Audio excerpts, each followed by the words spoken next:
So a few weeks ago, I made possibly the best video I'll ever make. Like, I'll be honest with you, you're probably best just like unsubscribing now, because it's all going to be downhill from here. I think I've peaked. I did an entire magic routine where the whole thing was filmed in reverse. It's a bit of a head wrecker, and I'm going to screw the algorithm, we're going to recycle the content, and we're going to play it again. Here's a refresher of what you missed. Of course, you don't have to watch it if you've already seen the original video, but you know, come on, help a brother out. All I have for you is a word. Magic. But it's not magic, is it? Let's not lie to ourselves. It's a trick, an illusion designed to make the impossible look possible. And when done right, these tricks should have no easy explanation. When done right, even the most critical of thinkers should struggle figuring the trick out. But these illusions, they're more than just a puzzle to be worked out, a trick whose purpose is to have its method correctly figured. No, these illusions can be more than that. More than just a display of skill.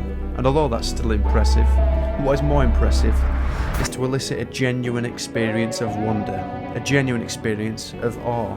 In the age of information, where anything and everything can be accessed within seconds, creating a genuine moment of wonder is increasingly rare. We take everything for granted and question nothing.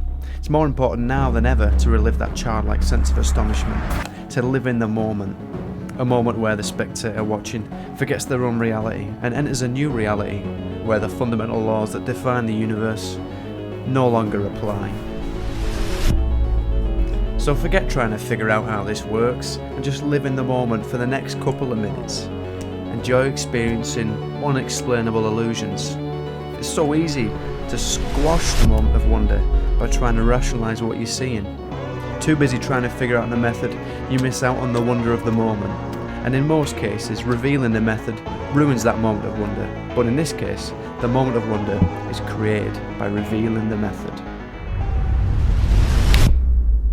See, everything you're currently witnessing is in reverse. Everything but me is running opposite to what you initially thought. And now that you're aware that the events you're currently witnessing are running backwards in time, now that you understand the future you're about to see has already happened, we can create new illusions never seen before. Notice these cards are in new deck order, from ace through to king in spades, ace through to king in diamonds, then king through to ace in clubs, and king through to ace in hearts, all in numerical order.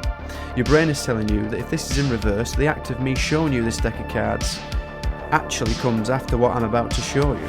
So it wouldn't then be possible for me to mix up these cards. Normally if I shuffle these cards after showing them in order, that's fine, but because this is in reverse, they should never have been in order when I first displayed them.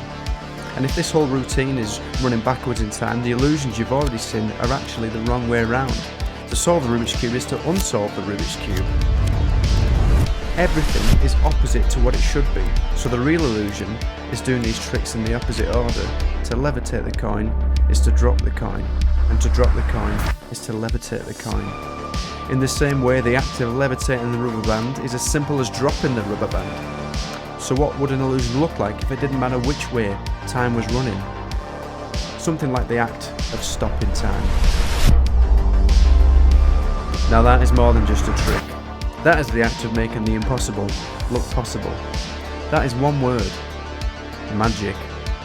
Either that or it's just one long contrived excuse to get pretentious about the nature of reality.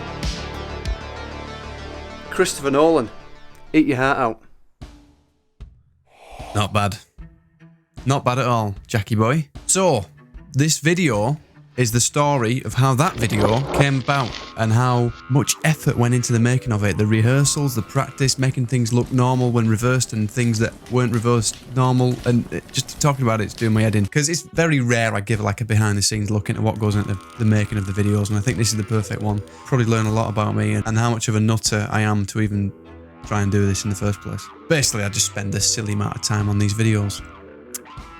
You're welcome. Oh, also there's a big like Easter egg reveal thing that I'm going to reveal at the end. There's a bit of a reveal thing that I'm going to reveal. Something that I intentionally did in the video that I did as like a background thing that I thought, oh, if anybody pays attention, it'll be class. And no one, as far as I can tell, has spotted it.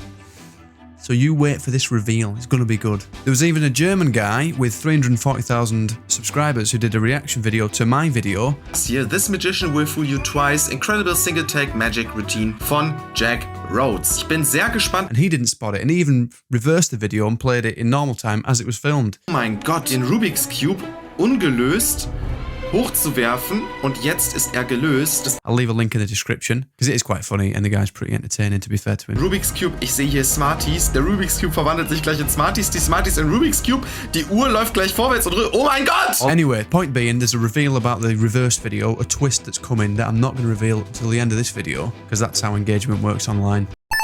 This reverse video has been a bit of a passion project of mine for at least like a month or two, and I'm proper happy with it. And to be fair, it wasn't just me this video, this was a team effort. There was 4 of us on the day. I couldn't have done it by myself, physically couldn't have done it. And the initial idea of doing a video in reverse was actually brought to me by a mate of mine called Adam. He was the cameraman in the reverse video. And then Ad showed me a video that Darren Brown did, and basically he did a promo for one of his Channel 4 specials, and he's walking down this busy street in London, I presume, and he's walking backwards and everyone else is walking forwards.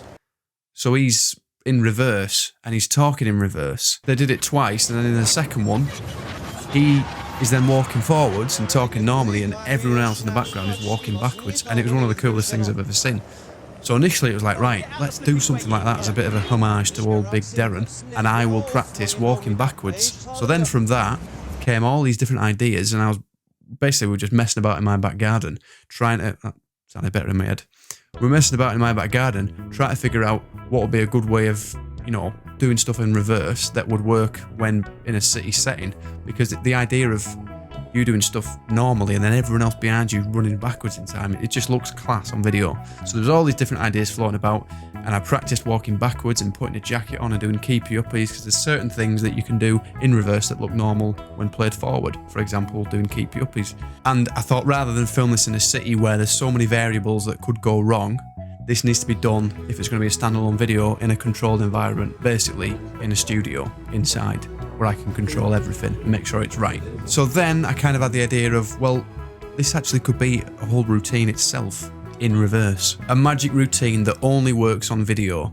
You know, I do magic tricks with video all the time. Why not actually make use of the platform and do something that wouldn't work in person? I'm getting so pretentious just talking about this. Just, you know, just give me a sec to pull my head out my ass.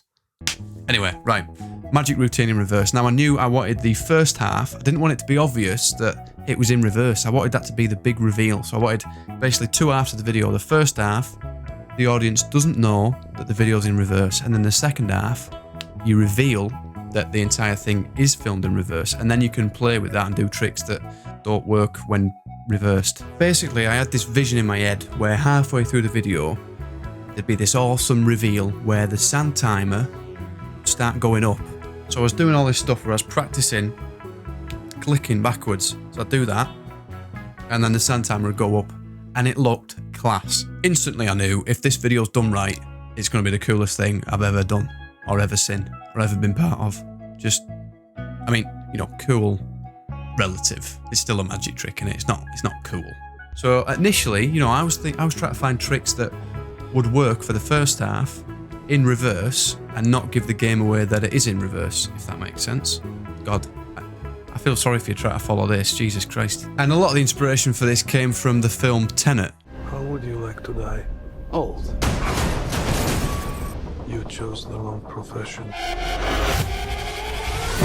If you've seen the film Tenet, you'll know what I'm on about. If you haven't, I recommend you see it. So for the first half, I was playing around with ideas, doing tricks in reverse, and then reversing them and seeing if it looked right. So it took a lot of practice, but you know, you could do stuff like solve a Rubik's Cube. So to solve the Rubik's Cube, you'd have to actually mix a Rubik's Cube, then you reverse it and it looks like you solve it. But I was doing it, you know, chucking it up behind my back and catching it. And I was playing around with all these different ideas, and Ad, to be fair to him, came up with the idea of doing the dice stack in reverse. And that was genius. That was class. Of course, it took a bit of practice doing the dice stack in reverse and making it look normal when played back. And then I had the idea of having the ball be your final load, because later on, when you reveal that the video is reversed, you can then float the ball up. And then I thought doing mini Rubik's Cube, smashing it into Smarties, what's that going to look like in reverse? And then bang, that looked good. So that was another one. I was practicing doing all the card shuffles, see what looks right and what doesn't look right, and I realised that one of the coolest things you can do is just float things up. So, and you know, shuffles looked a bit weird in reverse, so that would have to be in the second half of the video. So then I was doing coin stuff, and I'm thinking, well, like, can I do like productions of coins and that? Would that work? And that didn't quite work. So it came down to just doing like the simple retention vanish, but doing that in reverse is quite strange. You've got to sort of unlearn things that muscle memory that doesn't allow it. Like, so like to do that in reverse, you start with your hands closed and then produce the coin from that. And then when you reverse it, it's from it's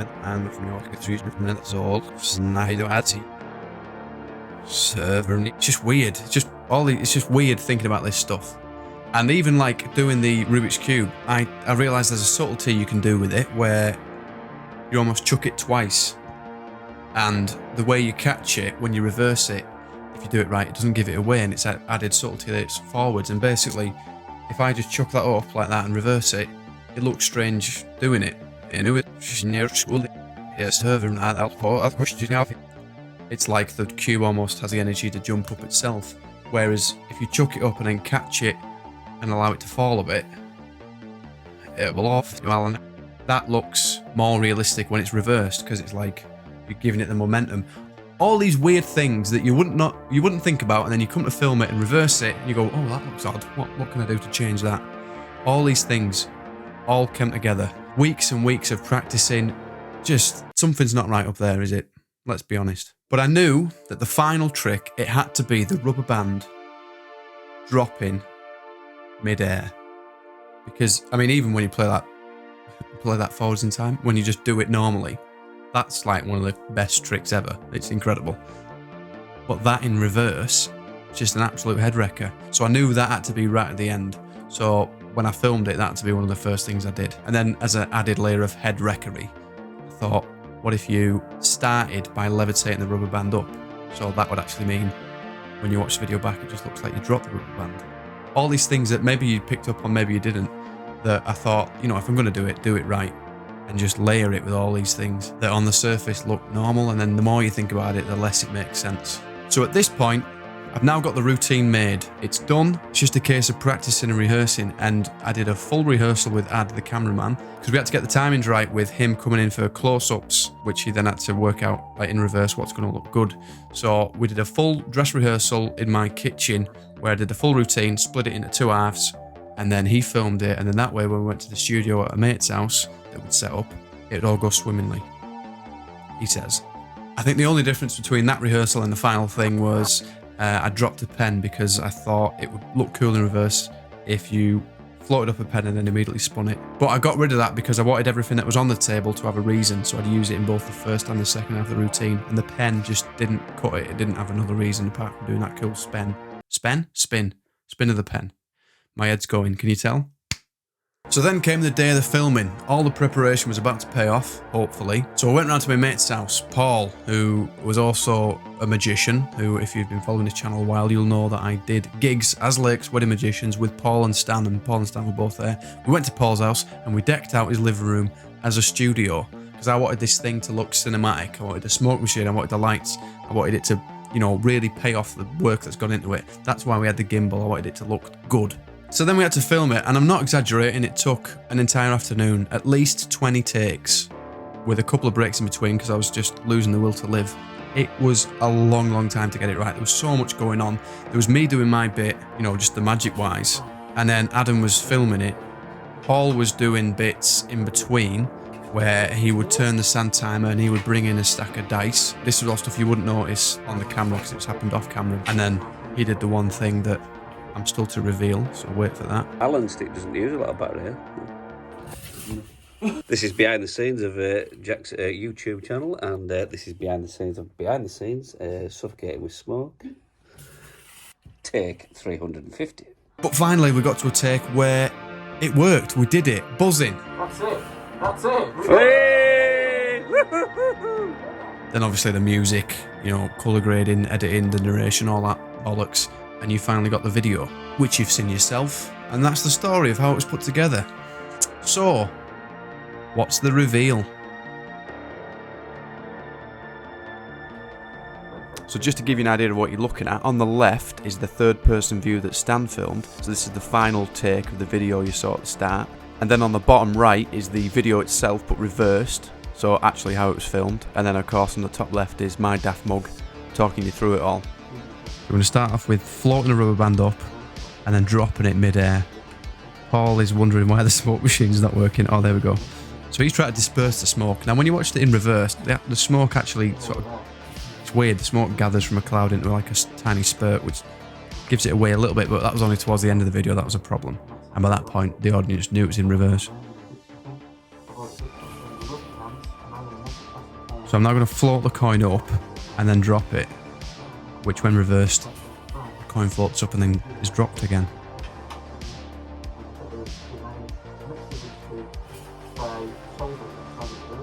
So notice that, right, I did the double and I caught it and then I chucked it up again, which was a nice subtlety, so when it's reversed, it looks like I chuck it up and then chuck it up over my shoulder.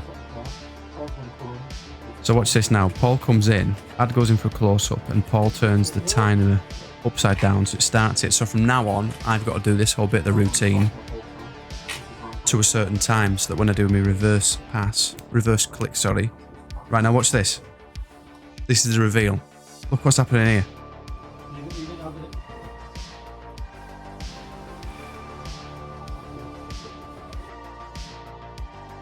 When Ad went in for the close-up for the cards, I did a jacket change. Paul came in, I took mine off.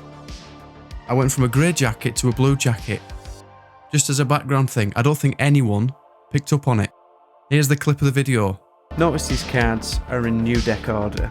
From ace through to king in spades, ace through to king in diamonds, then king through to ace in clubs, and king through to ace in hearts, all in numerical order.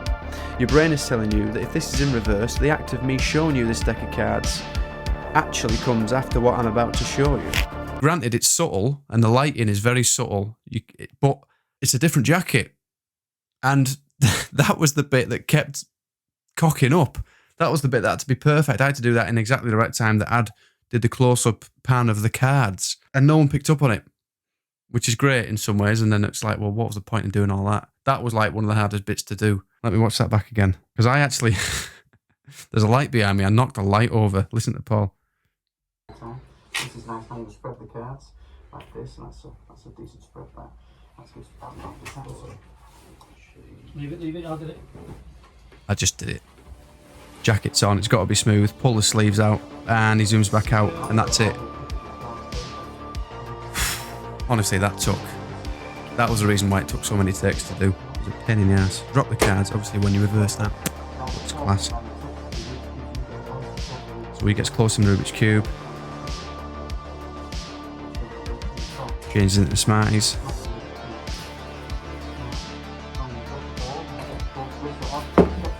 Isn't it just weird seeing it like this? Like, this is reality. Right, so there's the reverse click. Perfect. Right, to time that right, because the sand timer was going down. At this point, the pressure's off a little bit, but, you know, you want to get it right. It's just weird watching this back now, like, because I've seen the final thing so many times where it's in reverse. Yeah, it's just strange. Right. Double toss with the cup. So stupid, this. It's all about the time delay. I'm going to drop the ball underneath here. It's not dropped here, but that's fine because I'm going to do this. You've got to do a close-up on this as well. Just a little close-up. Just a little close-up. Just drop the dice and then just shake the dice down. I'm going to chuck it up again, yeah.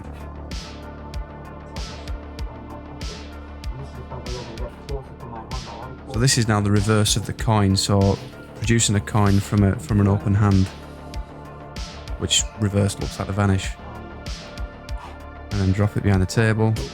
That way when it's reversed, you look like you produce it from bare hands. So now I'm doing stuff in reverse, so I'm taking a solved cube, I'm chucking it up, and it's now mixed. I've just got too much spare time, really, haven't I?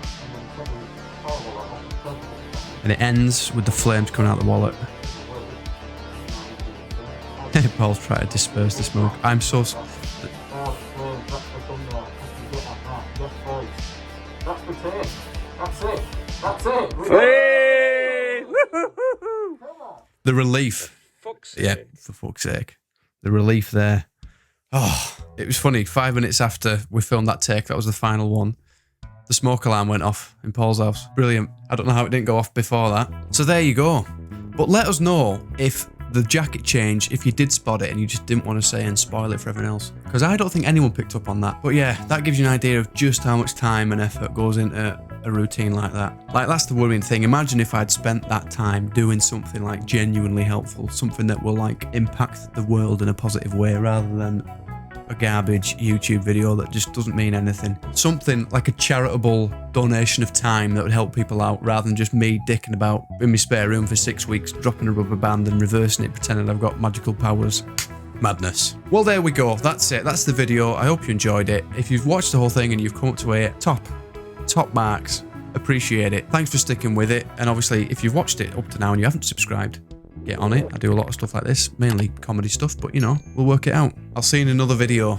See you later. Bye.